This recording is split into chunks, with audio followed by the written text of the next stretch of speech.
Party হোক বা আড্ডা হোক, মিনি বার্গারই জমে যাবে আজকের আসর। হ্যালো ভিউয়ার্স, আসসালামু আলাইকুম।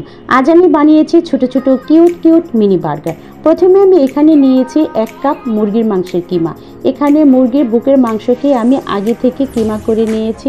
দিয়ে দিচ্ছি 1/2 কাপ পেঁয়াজ কুচি, 3-4টি কাঁচামরিচ কুচি, 1 টেবিল চামচ আদা রসুনের পেস্ট, 1/2 টিস্পুন লাল মরিচের গুঁড়া, 1/2 টিস্পুন ধনিয়ার গুঁড়া, 1/2 টিস্পুনের চেয়ে একটু কম গরম মশলার গুঁড়া, সামান্য গোলমরিচের গুঁড়া, সামান্য জিরার গুঁড়া, 1/2 টেবিল চামচ সয়া সস, 1 পিস লেবুর রস, পরিমাণ মতো লবণ।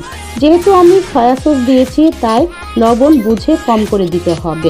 এবার দিব 1/2 টেবিল চামচ চিনি। এবার দিচ্ছি একটি ডিম। এখানে ডিমটা আমার সাইজে একটু বড় ছিল তাই আমি কুসুমটুকু দিয়েছি এবং সাদা অংশ হাফ দিয়েছি।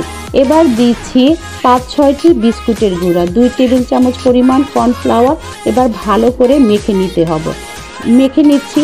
সব শেষে 3-4 টেবিল চামচ পরিমাণ ময়দা দিয়ে আবার ভালো মতো মেখে নিয়েছি।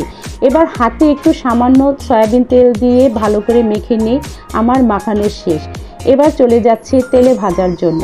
এখানে আমি প্যানে তেল দিয়েছি, তেলটা গরম হওয়া পর্যন্ত অপেক্ষা করছি। এবার কিমাগুলোকে এভাবে হাতে চেপে একটা শেপে এনে ভেজে নিচ্ছি এবং চুলার আঁচটা এখন লো করে দিব। এভাবে প্রতিটি চপ তেলে ভেজে নিব। ভাজা শেষ, উঠিয়ে নিলাম। এই তো আমার প্রতিটি মাংসের চপ ভাজা হয়ে গেছে। সাথে আমি এখানে কিছু শসা কেটে নিয়েছি আর কিছু পেঁয়াজ রিং করে কেটে নিয়েছি, আর নিয়েছি কিছু গাজর পাতলা করে আমি কেটে নিয়েছি। আর এখানে আমি কিছু ছোট বান নিয়েছি মিনি সাইজের। এখন এগুলোকে মাঝখানে কেটে নিব।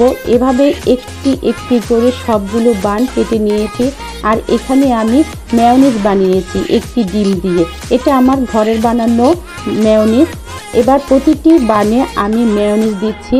এবার দিচ্ছি একটি করে লেটুস পাতাটার উপরে দিচ্ছি একটি করে মাংসের চপ। এবার আবার দিয়ে দিচ্ছি মেয়োনিজ এবং টমেটো সস। এবার 2টি করে শসার পিস আর একটি করে গাজর পিস, একটি করে টমেটো পিস আর একটি করে পেঁয়াজ রিং।